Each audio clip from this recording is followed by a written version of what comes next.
तो नमस्कार, जय हिंद, वंदे मातरम। प्यारे साथियों, फिर एक बार आप सभी का वेलकम है द रिजल्ट एकेडमी के इस प्यारे से चैनल पे। उम्मीद है करता हूँ कि आप सभी अच्छे से होंगे, मस्त होंगे, खैरियत से होंगे। तो यूं ही सदा हंसते रहिए, मुस्कुराते रहिए, यही दुआ है हमारी। आज का ये क्लास आप सभी के लिए बहुत ही इम्पोर्टेंट होने वाला है, क्योंकि हर बार की तरह फिर इस बार हम लेकर आ चुके हैं बायोलॉजी के लिए 28 बीबीआई ऑब्जेक्टिव। तो अगर अभी तक आप लोगों ने चैनल को शेयर नहीं किया है तो अपने हर दोस्तों के पास शेयर कर दीजिए, ताकि आपके हर साथी और हर दोस्त के पास ये क्लास पहुंच सके।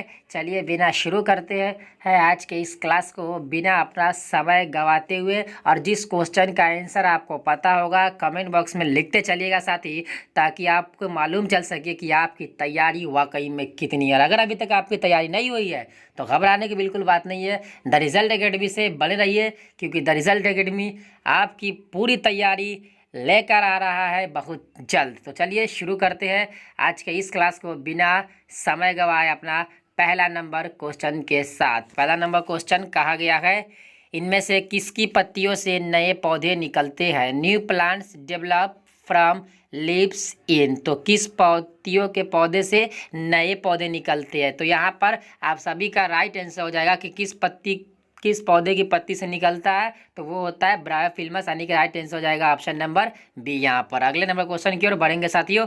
कहा गया है, मनुष्य की त्वचा का रंग निम्न में से किसके द्वारा नियंत्रित होता है? Skin colour of man is controlled by. तो किसके द्वारा नियंत्रित होता है? तो यहाँ पे आपके चार ऑप्शन दिए गए हैं। पॉलीजीन के 3 जोड़े द्वारा, या फिर डुप्लीकेट जीन द्वारा, पॉलीजीन के 6 जोड़े द्वारा, या फिर सप्लीमेंट्री जीन द्वारा। तो इस क्वेश्चन का राइट आंसर प्यारे साथियों आप सभी को हो जाएगा पॉलीजीन के 3 जोड़े द्वारा, यानी कि ऑप्शन नंबर ए हो जाएगा इस क्वेश्चन का राइट आंसर। ठीक है, अब अगले नंबर क्वेश्चन की ओर बात करेंगे। क्वेश्चन नंबर 3 कहा गया है, पारिस्थितिकी तंत्र है इकोसिस्टम इज। पारिस्थितिकी तंत्र कैसा है? मतलब सदैव बंद है, सदैव खुला है, दोनों खुला और बंद, जीव भार पर निर्भर, या फिर दोनों खुला और बंद, समुदाय पर निर्भर। तो जो पारिस्थितिकी तंत्र होता है साथियों वो सदैव क्या होता है? खुला होता है, यानी कि इस क्वेश्चन का राइट आंसर होगा ऑप्शन नंबर बी हो जाएगा। ठीक है, एकदम बीबीआई क्वेश्चन से लेके आ रहा है, ऐसे ऐसे क्वेश्चन है जो शायद आपने पहले देखा भी नहीं होगा, वैसे वैसे क्वेश्चन आपके पास आ रहे हैं। चलिए अगले नंबर क्वेश्चन की बात करेंगे। कहा गया है, अंगुलिकाएं किसका लार्वा है? Fingerlings are larvae of. तो अंगुलिकाय किसका लार्वा है बता दीजिएगा साथियों सभी लोग। अंगुलिकाय किसका लार्वा है? तो अंगुलिकाय लार्वा हो जाता है फिश, यानी कि ऑप्शन नंबर डी इस क्वेश्चन का हो जाएगा राइट आंसर। अब अगले नंबर क्वेश्चन की ओर बढ़ रहे साथियों। कहा गया, लघु बीजाणुधानी की आंतरिक पोषक भित्ति कहलाती है? The nutritious inner wall of microsporangium is called. तो साथियों जब आप लघु बीजाणुधानी की संरचना पढ़िएगा तब आपको पता चलता है कि लघु बीजाणुधानी की जो आंतरिक पोषक भित्ति होती है उसे क्या कहते हैं? तो उसे कहते हैं टैपिटम, यानी कि ऑप्शन नंबर सी हो जाएगा इसका राइट आंसर। आगे कहा गया है, इस चिड़िया कोलाई के लैकोपेरन के प्रेरक अणु एक रासायनिक प्रकार है। Inducer molecule in lac operon of E coli is chemically. तो कैसा, ये कौन सा केमिकल है जो इस चिड़िया कोलाई में लैकोपेरन के लिए प्रेरक का कार्य करता है? तो ये जो होता है प्यारे साथियों डाइसैकेराइड, यानी कि ऑप्शन नंबर ये हो जाएगा इसका राइट आंसर। ठीक है, अगले नंबर क्वेश्चन की ओर बढ़ेंगे। क्वेश्चन नंबर 7 कहा गया है, एक प्राकृतिक पारिस्थितिक तंत्र में अपघटन निम्न में किनके द्वारा होता है? In a natural ecosystem decomposition takes place by. किनके द्वारा होता है? किसी पारिस्थितिक तंत्र जो प्राकृतिक होता है उसमें अपघटन तो किसके द्वारा हो जाता है साथियों? तो इसके अंदर हो जाता है साथ आपका राइट आंसर हो जाएगा बैक्टीरिया और फंजाई के द्वारा, यानी कि ऑप्शन नंबर ए के द्वारा होता है। क्लियर है? ठीक है, चलिए अब आगे नंबर क्वेश्चन की बात करेंगे। क्वेश्चन नंबर 8 का आ गया है, पीसीआर तकनीक का उपयोग किसका पता लगाने में किया जाता है? PCR technique is routinely used to detect. तो किसका पता लगाने में हम लोग पीसीआर का प्रयोग करते हैं? तो पीसीआर का प्रयोग करते हैं दोस्त एचआईवी का पता लगाने में, यानी कि ऑप्शन नंबर ए हो जाएगा इस क्वेश्चन का राइट आंसर। आगे कहा गया है, एनाट्रॉप्स बीजांड होता है? एनाट्रॉप्स ovule as.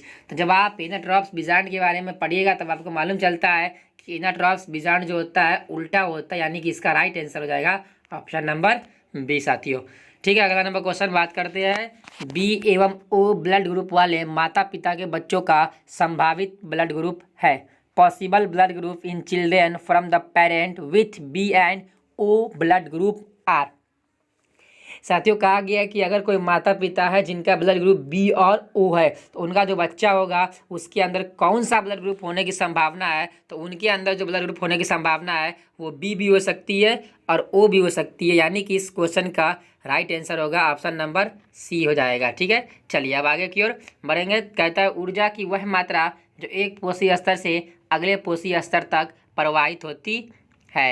The amount of energy transferred from one trophic level to next is. तो कितना मात्रा ऊर्जा की होती है जो एक पोषी स्तर से अगले पोषी स्तर में ट्रांसफर होती है, तो प्यारे साथियों वो मात्रा है हमारा 10%, यानी कि ऑप्शन नंबर बी हो जाएगा इस क्वेश्चन का राइट आंसर।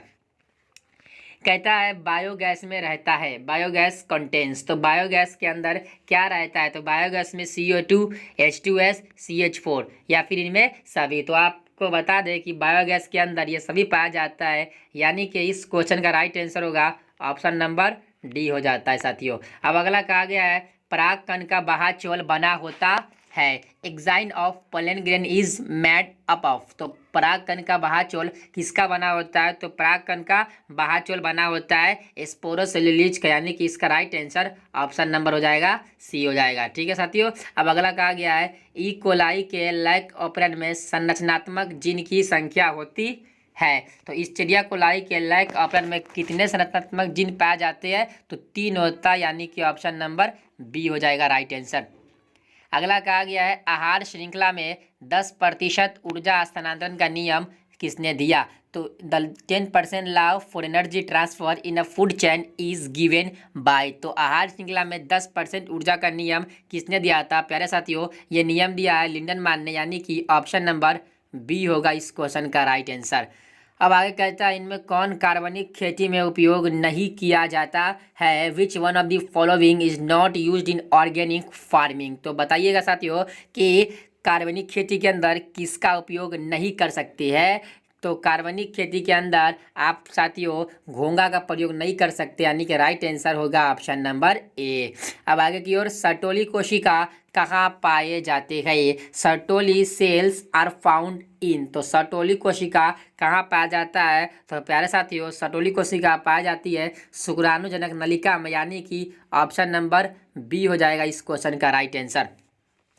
आगे है निषेचन के दौरान एक शुक्राणु अंडाणु के किसके संपर्क में आता है, during fertilisation sperms contact with which part of ovum. तो निषेचन जब होता है तो शुक्राणु जो होता है वो अंडाणु के किस पार्ट के संपर्क में आता है, तो वो संपर्क में आता है जोना पेलुसिड, यानी कि ऑप्शन नंबर ए हो जाएगा इसका राइट आंसर। अब आगे को कहा गया है स्तनपान अनावर लैक्टेशनल एमेजोरिया क्या है, यानी कि जो लैक्टेशन एमोजेरिया होता है वो क्या है, वो गर्भ निरोधक की एक विधि है, लेकिन कैसी विधि है साथियों, तो ये गर्भ निरोधक की एक प्राकृतिक विधि है, यानी कि right answer option number B हो जाएगा इस क्वेश्चन का, ये प्राकृतिक विधि है। ठीक है, अब अगला बात का पूछता है क्या यौन शिक्षा विद्यालयों में आवश्यक है, is sex education necessary in school. क्या यौन शिक्षा विद्यालय में आवश्यक है, तो जी हाँ साथियों बिल्कुल इस क्वेश्चन का राइट आंसर होगा ऑप्शन नंबर ए, यानी कि आवश्यक होगा। ठीक है, अगला बात करेंगे इनमें कौन गर्भ निरोधक गोली है, which one is contraceptive piles. तो इनमें से कौन सी जो होगी गर्भ निरोधक गोली है, तो ऑप्शन नंबर बी, यानी कि सहेली जो है एक गर्भ निरोधक गोली हो जाएगा राइट आंसर। अब अगला कहता है गोनेडोट्रोपिन रिलीजिंग हार्मोन द्वारा स्रावित हार्मोन जो शुक्राणु जनन में सहायक है, which hormones are secreted by gonadotropic releasing hormones help in spermatogenesis. तो कौन सा वो हार्मोन है जो GnRH द्वारा स्रावित होता है जो शुक्राणु जनन में सहायक होता है, तो उस हार्मोन का नाम हो जाएगा FSH प्लस LSH, यानी कि ऑप्शन नंबर सी साथियों यहाँ पर राइट आंसर होगा। आगे बात करेंगे झालर यानी कि फिम्बड़ी कहाँ पाया जाती है, फिम्बड़ी आर फाउंड एट। तो जो झालर यानी कि फिम्बड़ी होता है वो पाया जाता है अंडाशय के पास, यानी कि ऑप्शन नंबर ए हो जाएगा राइट आंसर। आगे कहा गया है डेंगू बुखार का कारक है, causative agent of dengue fever is. तो डेंगू बुखार का कारण क्या है? विषाणु, यानी कि ऑप्शन नंबर बी इसका हो जाएगा राइट आंसर साथियों। आगे है वैसे रोग जो एक व्यक्ति से दूसरे व्यक्ति में आसानी से संचारित होती है उन्हें कहते हैं any disease easily communicable from one person to another are called. तो उसे क्या कहते हैं साथियों? तो उसे कहते हैं हम लोग संक्रामक बीमारी, यानी कि ऑप्शन नंबर ए हो जाएगा राइट आंसर। अब आगे अगर बात करेंगे, नवजात शिशु अपने माँ के दूध से निम्न में कौन सा प्रतिरक्षी प्रचुर मात्रा में प्राप्त करता है? Which among the following antibodies the neonate child obtains maximum from their mother's milk. तो जो एक नवजात शिशु होता है वो अपने माँ के दूध से कौन सा प्रोटीन प्राप्त करता है साथियों? तो वो हो जाएगा IgA, यानी कि ऑप्शन नंबर ए इसका होगा राइट आंसर। अब अगला कहता है थाइमस पाया जाता है, थाइमस इज प्रेजेंट नियर। तो साथियों थाइमस कहाँ पाया जाता है? तो थाइमस पाया जाता है हृदय के पास, यानी कि ऑप्शन नंबर ए हो जाएगा राइट आंसर हार। चलिए अब बात करेंगे सबसे लास्ट क्वेश्चन के बारे में आज का। कहता है मेंडल ने काम किया, यानी कि मेंडल वर्केड ऑन। तो मेंडल ने किस पौधे पर काम किया था? तो मेंडल ने मटर के पौधे पर काम किया, यानी कि इसका right answer option number A हो जाएगा। तो फाइनली इसी के साथ आज हमने अपना 28 DBI ऑब्जेक्टिव फिर से कंप्लीट कर लिया है। आई होप कि वीडियो अच्छा लगा होगा और आपके लिए ये ऑब्जेक्टिव बहुत ही इम्पोर्टेंट होगा। तो साथियों फिर मिलते हैं अगले क्लास में, तब तक के लिए जय हिंद, वंदे मातरम।